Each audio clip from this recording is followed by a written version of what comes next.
아마 이런 일을 겪어보신 적이 있을 겁니다. 뜨끈한 죽 한 그릇에 김치, 몇 조각 미역, 조금 따뜻한 물 한 잔으로 평소처럼 아침을 드신 뒤 앉아서 혈당을 재보면 숫자가 뜨고 조용히 한숨이 나옵니다. 식사를 불규칙하게 해서가 아니라 그동안 정말 많이 노력해왔는데도 혈당이 이해할 수 없을 만큼 높게 나오기 때문입니다. 그러다 아파트 계단을 몇 층만 올라가도 갑자기 발목에 모래주머니를 단 것처럼 다리가 무겁게 느껴집니다. 오후에는 잠깐만 쉬어도 눈꺼풀이 스르르 내려오고 머리가 약간 조여오는 듯하고 저녁에는 일찍 자고 싶어도 시야가 흐려지고 심장이 빨리 뛰며 몸이 싱숭생숭해집니다. 이런 느낌이 조용히 그러나 꾸준히 찾아오니 스스로에게 묻게 됩니다. 내가 뭘 잘못한 걸까 하지만 잘못하신 것이 아닙니다. 한국에서는 긴 기간의 낮은 일조량, 엄격한 식이 습관, 오랜 약 복용, 그리고 나이 들수록 약해지는 소화 기능 때문에 몸이 중요한 영양소들을 쉽게 결핍하기 쉽습니다. 이런 결핍은 큰 증상으로 드러나지 않지만 혈당과 에너지 수면 전반적인 건강에 직접적인 영향을 줍니다. 많은 어르신들이 이를 단순한 노화의 신호라고 여기지만 실제로는 의사도 자세히 설명할 시간이 부족했던 원인을 제대로 이해하기만 해도 대부분 좋아질 수 있습니다. 오늘 저는 몸이 왜 피곤한지, 적게 먹어도 왜 혈당이 높게 유지되는지, 왜 수면이 이렇게 약해졌는지를 더 부드럽고 쉽게 이해하실 수 있도록 도와드리고자 합니다. 한국에서의 일상과도 맞닿아 있는 신뢰할 수 있는 과학적 건강 지침을 계속 받아보고 싶으시다면 지금 팔로우 해주세요. 그럼 이제 안전하고 자연스러운 방법으로 노년의 건강을 개선하는 여정을 시작해 보겠습니다. 한국의 많은 어르신들이 저에게 같은 이야기를 들려주십니다. 의사 지시에 따라 탄수화물을 줄이고 단 것을 덜 먹고 매일 걷고 약도 규칙적으로 챙겨 먹는데도 혈당이 봄날 날씨처럼 오르락내리락 예측이 어렵다는 것입니다. 어떤 날은 수치가 괜찮아 보이지만 식사 시간이 조금만 늦어지거나 잠을 설치거나 스트레스를 받으면 하루 종일 걱정될 만큼 혈당이 치솟습니다. 여기서 중요한 점은 노력이 부족해서가 아닙니다. 대부분의 환자분들이 모르는 몸에 조용히 영향을 주는 요인이 있기 때문입니다. 바로 시간이 지날수록 세포의 포도당 활용 능력이 서서히 떨어진다는 사실입니다.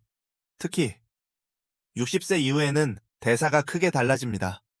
근육이 포도당을 덜 쓰고 가는 혈당을 일정하게 유지하기가 어려워지며 췌장은 젊을 때보다 더 많이 일해야 합니다. 또 다른 흔한 이유는 기후와 생활 습관입니다.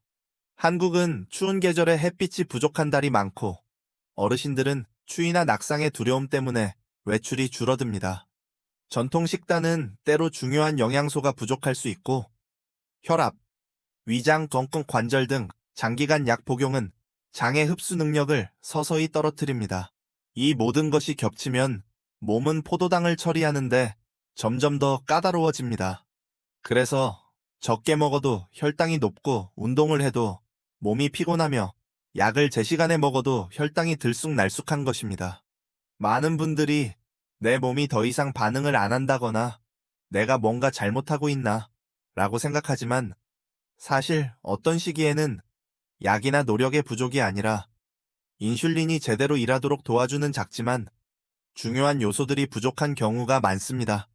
열쇠는 있는데 경첩의 윤활유가 말라버린 문처럼 아무리 열려고 해도 뻐벅뻑한 것과 같습니다. 몸의 세포도 마찬가지입니다. 핵심 영양소가 부족하면 인슐린이 몸에서 만들어졌든 약으로 들어오든 매끄럽게 작동하지 못합니다. 그러면 포도당이 세포 안으로 들어가 에너지가 되지 못하고 혈액 속에 떠다니며 매일 측정값을 높게 만듭니다. 다행인 것은 이런 중요한 영양소들이 결코 낯선 것이 아니라는 점입니다. 새로운 약도 특별한 방법도 아닙니다. 단지 그 역할을 명확히 듣지 못해 수년간 간과되었을 뿐입니다. 올바르게 보충하면 인슐린 감수성이 좋아질 뿐 아니라 수면이 깊어지고 다리 저림이 줄고 식후 피로가 덜해지며 혈당이 훨씬 더 안정됩니다. 각 영양소를 설명하기에 앞서 현재 상황을 더 잘 이해하기 위해 한 가지 여쭙고 싶습니다. 최근에 더 자주 겪는 문제는 무엇인가요? 식후 혈당 상승, 수면 곤란, 아니면 아침 식후 피로감인가요? 댓글로 알려주시면 모두 읽고 많은 분들의 필요에 맞게 내용을 조정하겠습니다. 앞에서 나는 다 했는데도 몸이 좋아지지 않는다는 느낌을 이야기했다면 이제는 지시를 잘 따른 경우에도 왜 노년의 몸이 그런 상태에 빠지는지 더 깊이 살펴보겠습니다. 한국의 많은 어르신들이 이러한 설명을 충분히 듣지 못해 스스로 탓하기 쉽지만 실제로는 몸이 정상적으로 작동하기 위한 조건이 부족할 뿐입니다. 나이가 들수록 내분비계와 근골격계는 자연스럽게 변합니다. 근육량이 줄어들어 몸의 포도당 저장 탱크도 작아집니다. 간은 스트레스와 호르몬에 민감해져 잠을 못 자거나 스트레스를 받으면 포도당을 쉽게 방출합니다. 그러나 가장 중요한 지점은 세포입니다. 세포 표면에 인슐린 수용체가 느려져 젊을 때만큼 민첩하게 반응하지 않습니다. 이는 병이 아니라 오래 쓴 휴대전화 배터리가 약해지는 것과 같습니다. 잘못 사용해서가 아니라 자연스러운 현상입니다. 하지만 여기에 영양 결핍 부족한 일조량 흡수, 저하 단연간의 약 복용이 더해지면 그 저하 속도는 빨라집니다. 한국에서 특히 흔한 또 하나의 요인은 장기간의 햇빛 부족입니다. 겨울이 길고 흐린 날이 많으며 어르신들은 외출이 적고 대부분 실내나 경로당에서 시간을 보냅니다. 이로 인해 인슐린 기능에 필수적인 비타민을 체내에서 합성하지 못합니다. 이 영양소가 부족하면 몸속의 혈당 스위치가 약해져 다음과 같은 일이 생깁니다. 인슐린이 세포의 문을 열기 어려움, 식후 혈당 상승, 아침이나 점심 식사 후 졸림, 휴식 시 손발 저림, 얕은 수면과 빈번한 각성. 많은 분들이 이를 노화의 신호로 여기지만 사실 대부분은 기초 미량 영양소의 결핍과 관련이 있습니다. 게다가 이런 결핍은 어르신들이 주기적으로 받는 일반 검진에서 잘 드러나지 않습니다. 예를 들어 정기 혈액 검사는 혈당, 지질, 간, 신장 수치에 집중하고 중요한 미량 영양소 지표는 잘 확인하지 않습니다. 오해를 나누는 또 다른 이유는 만성질환 약물, 특히 위장약, 혈압약, 콜레스테롤 약, 당뇨약, 이 영양소의 흡수나 배출에 영향을 줄 수 있다는 점입니다. 약이 해롭다는 뜻이 아니라 노년의 몸은 더 민감해 기초 구성 요소가 알아차리기 어렵게 소모되기 쉽다는 뜻입니다. 그래서 적게 먹고 꾸준히 운동해도 혈당이 높고 일찍 자도 아침에 피곤한 것입니다. 당신의 잘못이 아닙니다. 몸이 정상적으로 작동하려면 더 많은 조건이 필요하다고 말하고 있는 것입니다. 다음 부분에서는 한국의 어르신들에게 흔한 결핍 영양소가 무엇인지, 그리고 올바르게 보충하면 왜 몇 주 만에 잠이 좋아지고 다리 저림과 식후 피로가 줄며 혈당이 더 안정되는지 명확히 설명드리겠습니다. 어떤 영양소부터 설명해 드릴까요? 식후혈, 혈당을 안정시키는 영양소일까요? 아니면 수면과 에너지를 개선하는 영양소일까요? 많은 분들이 더 궁금해하는 것부터 시작하겠습니다.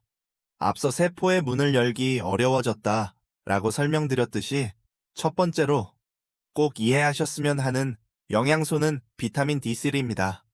한국에서는 특히 겨울철이나 강원, 서울 한겨울에 부산 해안 등 일조량이 낮은 지역에서 어르신 10명 중 거의 7명이 이 영양소가 부족합니다. 많은 환자분들이 D가 뼈만 강하게 하는 줄 알았는데 인슐린이 어떻게 작동하는지에도 직접적인 역할을 한다는 사실에 놀라십니다. 우리 몸의 세포 표면에는 작은 스위치가 있어 인슐린의 신호를 받아 포도당의 문을 엽니다. 이 스위치가 약하면 인슐린이 아무리 많아도 문이 열리지 않습니다. 비타민 D3는 이 스위치가 더 민감하고 잘 반응하도록 하는 전원과 같습니다. 부족하면 아주 엄격히 식단을 관리해도 고혈당이 지속되기 쉽습니다. 게다가 D3 결핍은 식후 피로, 오후 무기력, 어깨, 목 결림, 단잠을 못 자는 문제, 손발 저림, G 슈램프를 유발합니다. 이런 증상들은 흔히 나이 탓으로 돌리지만 상당수가 장기간의 디신 결핍에서 비롯됩니다. 남유럽이나 미국 플로리다에 사는 사람들과 달리 한국의 어르신들은 햇빛을 받을 기회가 많지 않습니다. 겨울 옷차림은 두껍고 야외 활동 시간은 제한적이며 자외선 차단제를 꼼꼼히 바르면 피부에서 디심 합성이 억제됩니다. 그래서 식사를 충분히 하더라도 심한 결핍이 지속되기 쉽습니다. 충분히 보충하면 많은 어르신들이 다음과 같이 보고하십니다.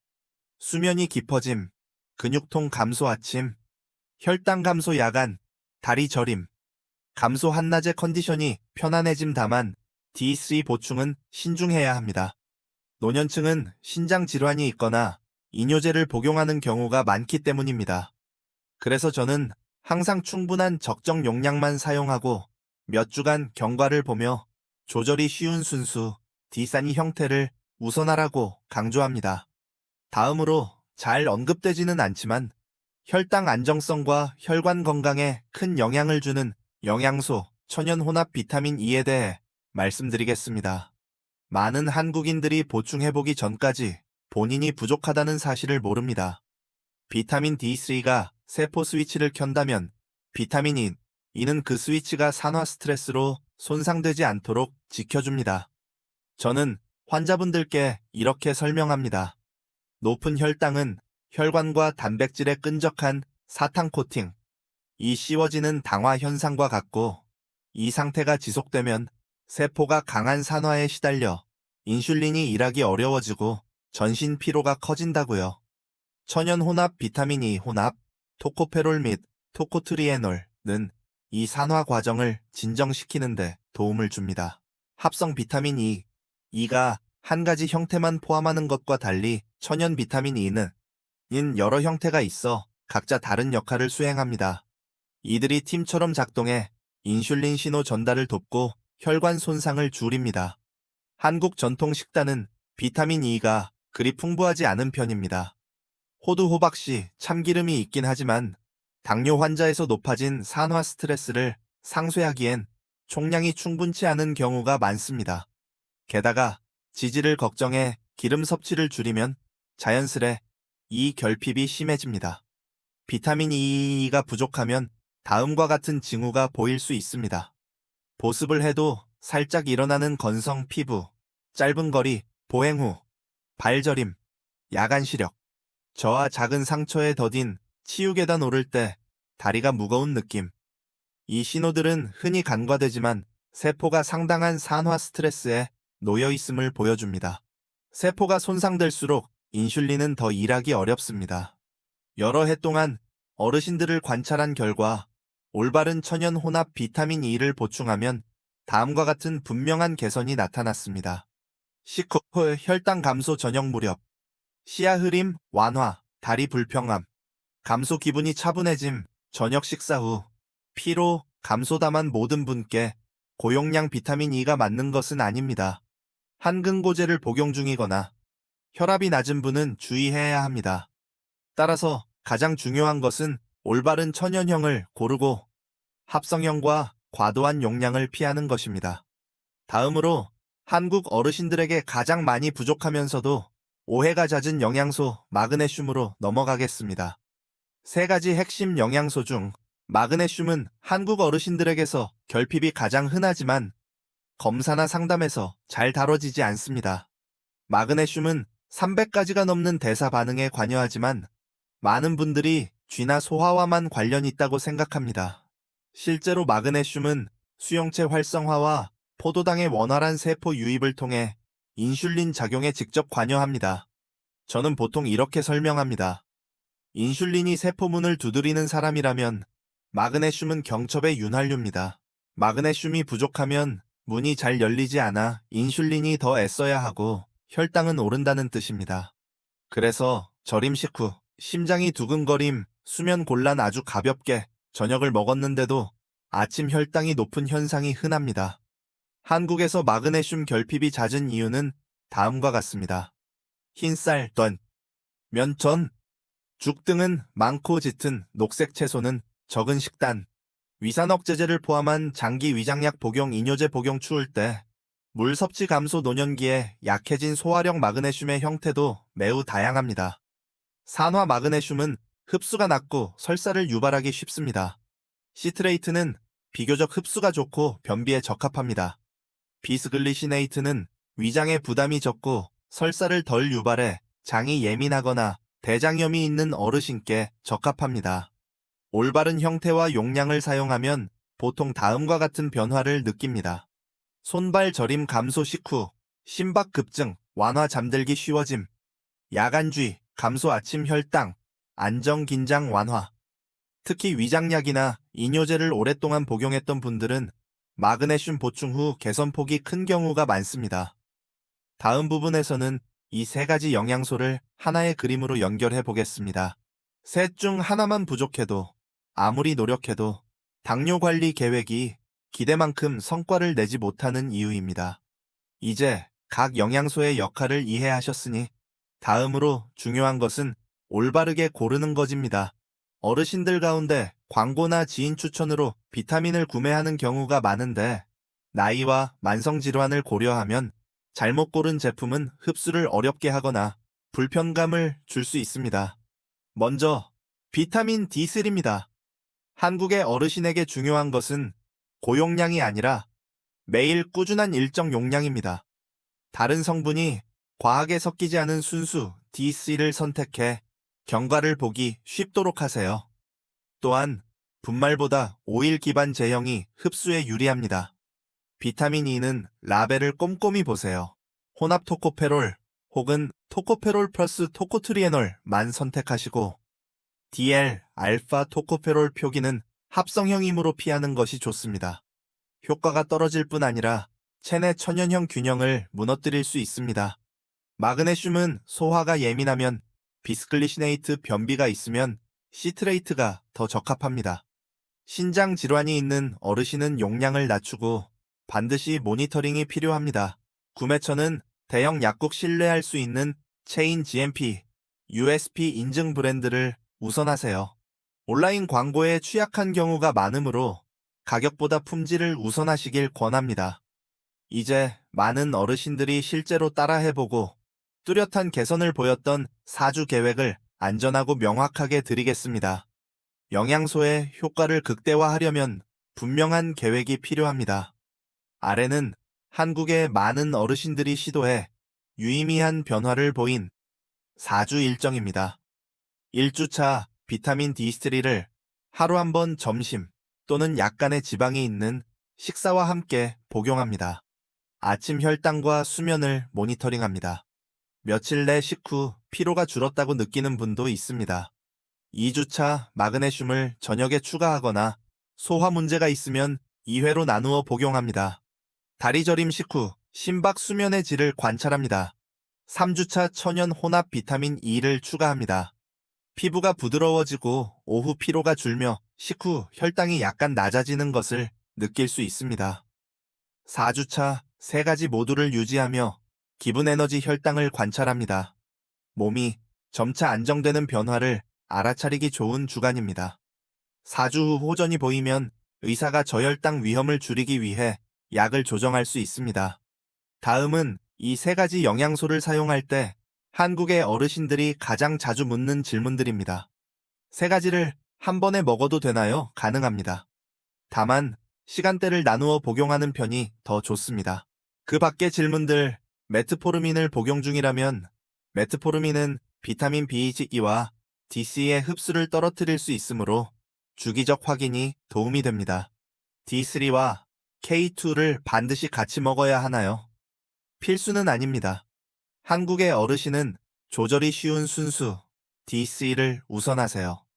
뼈 관절 문제로 의사가 권할 때만 K2를 추가합니다. 신장 질환이 있는데 마그네슘을 먹어도 되나요? 가능하지만 저용량으로 시작하고 모니터링이 필요합니다. 효과는 언제부터 느낄 수 있나요? 보통 20일 사이에 느끼고 4회 8주가 지나면 더 뚜렷해집니다. 여기까지 들어주셨다면 자신의 건강을 위해 시간을 내주신 인내와 관심에 진심으로 감사드립니다. 노년의 몸은 복잡한 것을 요구하지 않습니다. 때로는 중요한 영양소를 이해하고 제대로 보충하는 것만으로 잃었다고 생각했던 에너지와 수면 안정감을 되찾을 수 있습니다. 오늘은 왜 이 세 가지 영양소가 몸에 포도당 처리 방식에 변화를 주는지, 그리고 한국의 많은 어르신들이 몇 주 만에 눈에 띄게 좋아지는지를 살펴보았습니다. 이 영상이 도움이 되었다면 댓글을 남기거나 채널을 팔로우해주세요. 시간이 되신다면 아침 혈당이 오르지 않도록 저녁 식사하는 법에 관한 다음 영상도 시청해보세요. 평안한 하루, 깊은 숙면, 그리고 진정으로 안정된 건강을 기원합니다. 본 영상은 정보 제공 및 교육 목적이며 의사의 진단치료 의료 조언을 대신하지 않습니다. 영상 속 방법을 적용하기 전에는 반드시 의료 전문가와 상의하시기 바랍니다.